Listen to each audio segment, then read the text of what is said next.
Hello guys, welcome back. We are back here again with a new topic, present perfect continuous tense. आज इस video lecture में हम देखेंगे present perfect continuous tense को। इससे पहले के वीडियो लेक्चर में हम कवर कर चुके हैं present indefinite tense, present continuous and present perfect tense. अगर आप वो वीडियो लेक्चर नहीं देखे हैं तो आप डिस्क्रिप्शन बॉक्स में जाइए, वहाँ आपको लिंक मिल जाएगा, आप आसानी से वीडियो देख सकते हैं। तो आइए आज हम जानते हैं प्रेजेंट परफेक्ट कंटिन्यूअस। जी हाँ दोस्तों, इसका नाम भी कुछ कंफ्यूजन वाला है। आप कहेंगे कि सर परफेक्ट भी लगा हुआ है, साथ ही कंटिन्यूअस। परफेक्ट उसको बोलते हैं जो काम पूरा हो चुका है, और कंटिन्यूअस का मतलब ये हुआ कि जो काम जारी है। तो इसमें दोनों है, थोड़ा सा कंफ्यूजन होगा, लेकिन आइए इस कंफ्यूजन को दूर करते हैं और समझते हैं आसानी से। इसका आइडेंटिफिकेशन देखिए इस प्रकार होगा कि हिंदी वाक्य के अंत में मेन वर्ब के साथ रहा है, रही है, रहे हैं। लेकिन आप कहेंगे कि सर इससे पहले का वीडियो लेक्चर में हम प्रेजेंट कंटिन्यूअस टेंस में पढ़ चुके थे कि हिंदी वाक्य के अंत में वर्ब के साथ, मेन वर्ब के साथ रहा है, रही है, रहे हैं, यही चीज था सेम। तो यहां भी वही चीज है, लेकिन फर्क सिर्फ इतना है, डिफरेंस इतना है कि यहां समय के साथ से का प्रयोग होगा, यानी कि काम कंटिन्यू चल रहा है। हमको यहाँ डिफरेंस, थोड़ा सा डिफरेंस ये होगा, प्रेजेंट कंटिन्यूअस भी हम लोग पढ़े थे, इसमें भी काम कंटिन्यू चल रहा है, लेकिन यहाँ भी काम कंटिन्यू चल रहा है। लेकिन डिफरेंस ये है कि प्रेजेंट कंटिन्यूअस टेंस में जो काम हो रहा था वो कब से शुरू हुआ है वो हमको मालूम नहीं था। जैसे वह किताब पढ़ रही है, वह किताब पढ़ रही है। अगर आपको पूछा जाए कौन सा टेंस है, आप तुरंत बोलिएगा कि प्रेजेंट कंटिन्यूअस टेंस है, क्योंकि इसमें रहा रही लगा हुआ है। तो बिल्कुल सही, यहां भी वही होगा कि वह। अब देखिए यहां भी सेम उसी प्रकार का टेंस को हम प्रेजेंट परफेक्ट कंटिन्यूअस टेंस कहेंगे, लेकिन फर्क क्या होगा?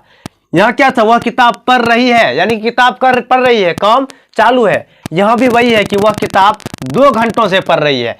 फर्क सिर्फ इतना है, डिफरेंस सिर्फ इतना है कि हमको मालूम है कि यह काम कब शुरू हुआ है। पास्ट में जो शुरू हुआ है वो काम कब शुरू हुआ है, ये टाइम हमको मालूम है। इसलिए ऐसे सेंटेंस को हम क्या कहेंगे, प्रेजेंट परफेक्ट कंटिन्यूअस टेंस। क्योंकि इससे पहले वाला लेक्चर में हम देखे थे इस प्रकार का टेंस रहा रही, यहाँ टाइम हमको मालूम नहीं है, काम कब शुरू हुआ कब खत्म हुआ मालूम नहीं। लेकिन यहाँ पे मालूम है कि काम जो पास्ट में शुरू हुआ है तो कब से शुरू हुआ है। बिल्कुल भी कंफ्यूजन नहीं है कि कोई भी काम जो पास्ट में शुरू हुआ है, अगर मुझे टाइम मालूम है कि कब शुरू हुआ है, तो ऐसे सेंटेंस को हम तुरंत बोल देंगे कि ये प्रेजेंट परफेक्ट कंटिन्यूअस का टेंस है। जैसे वह 10 सालों से दिल्ली में रह रहा है, तो तुरंत बोलेंगे सर ये तो प्रेजेंट परफेक्ट कंटिन्यूअस का टेंस है। मैं 5 वर्षों से मेहनत कर रहा हूं, यानी कि मैं 5 वर्षों से मेहनत कर रहा हूं, जो शुरू हुआ है उसका टाइम मुझे पता है कि 5 वर्षों से कर रहा हूं। वो 2008 ईस्वी से परीक्षा की तैयारी कर रहा है, तो यहां भी टाइम दिया हुआ है कि 2008 ईस्वी से वो तैयारी कर रहा है। आप सुबह से दौड़ रहे हैं, तो यहां भी काम स्टार्ट हुआ है सुबह से, और आपको मालूम है कब से स्टार्ट हुआ। पास्ट में काम जो स्टार्ट हुआ है वो समय आपको मालूम है। तो ऐसे सेंटेंस को क्या कहेंगे, प्रेजेंट परफेक्ट कंटिन्यूअस टेंस। तो आइए अब इसका स्ट्रक्चर जानते हैं। अफर्मेटिव सेंटेंस का स्ट्रक्चर क्या होगा? तो सबसे पहले सब्जेक्ट होगा, सब्जेक्ट के बाद हैव या हैज। यहाँ हैव या हैज हेल्पिंग वर्ब है, हैव या हैज के बाद प्लस बीन, उसके बाद प्लस वर्ब फोर, यानी कि वर्ब का चौथा फॉर्म, उसके बाद प्लस ऑब्जेक्ट, उसके बाद सिंस या फोर प्लस टाइम फैक्टर। यहाँ सिंस या फोर ये टाइम को बताएगा, लेकिन कंफ्यूजन थोड़ा यहाँ ये है कि किसके साथ सिंस और किसके साथ फोर। टाइम तो होगा ही सबके साथ, लेकिन सिंस और फोर में थोड़ा सा कंफ्यूजन है कि किसके साथ सिंस का प्रयोग होगा, किसके साथ फोर का प्रयोग होगा।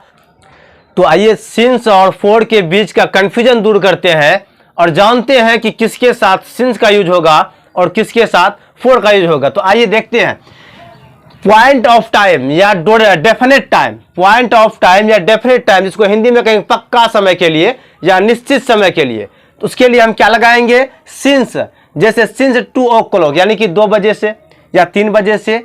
सिंस मंडे या संडे, कोई भी डे का नाम दिया हुआ है तो वही पक्का टाइम है, इसके साथ भी सिंस का प्रयोग होगा। सिंस मार्च या अप्रैल, कोई मंथ का नाम दिया रहे तो ये भी पक्का समय है। सिंस 1980, सिंस 2010 या 80, सिंस होली या ईद, सिंस रिपब्लिक डे या independence day, since morning, evening, yesterday, या सिंस चाइल्डहुड बचपन से, सिंस बर्थ जन्म से, सिंस बिगिनिंग यानी शुरू से, या सिंस डेथ मृत्यु से। तो ऐसे ये सभी पक्का समय है यानी कि पॉइंट ऑफ टाइम है। जब कोई निश्चित समय आ जाए तो उसके साथ हमेशा हम यूज करेंगे सिंस का। वही इसका अपोजिट फॉर का यूज कहां पे होगा, जब अनिश्चित समय हो यानी कि duration of time, indefinite time, अनिश्चित समय हो, उसके साथ फॉर का जो होगा जैसे फॉर 2 आवर्स यानी कि 2 घंटों से, या मैनी आवर्स कई घंटों से, बहुत घंटों से। तो इसका कोई निश्चित नहीं है कि 2 घंटा, कौन सा 2 घंटा,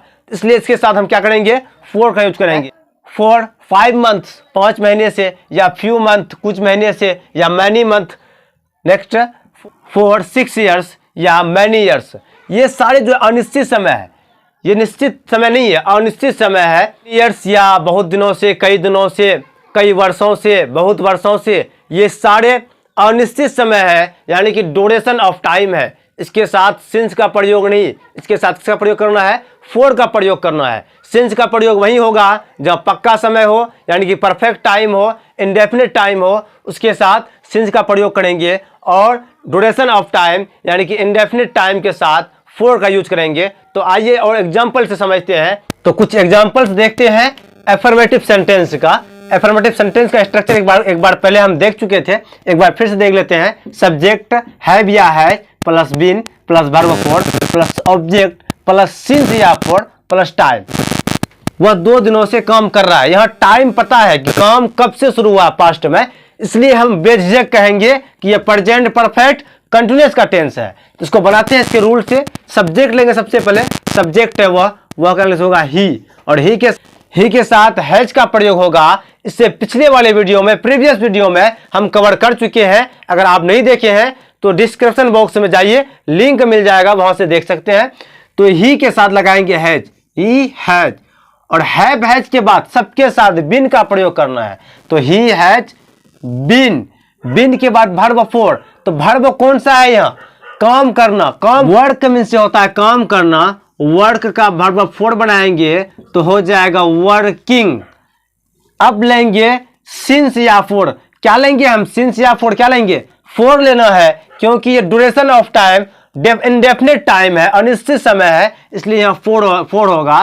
फॉर कितना दिन से, 2 दिन से। टाइम फैक्टर की जगह आप क्या करेंगे, 2 डेज। इस प्रकार बनेगा कि he has been working for 2 days.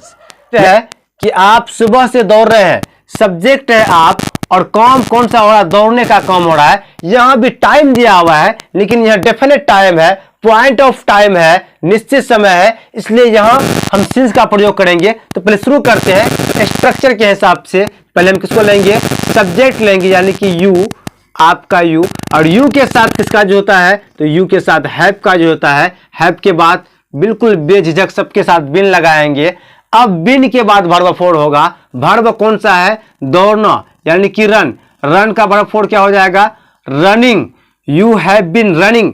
यहां पॉइंट ऑफ टाइम है, निश्चित समय है, इसलिए टाइम, तो निश्चित समय के लिए हम सिंस लेते हैं। तो अब लेंगे सिंस, कब से है, टाइम क्या है, सुबह से, सिंस मॉर्निंग।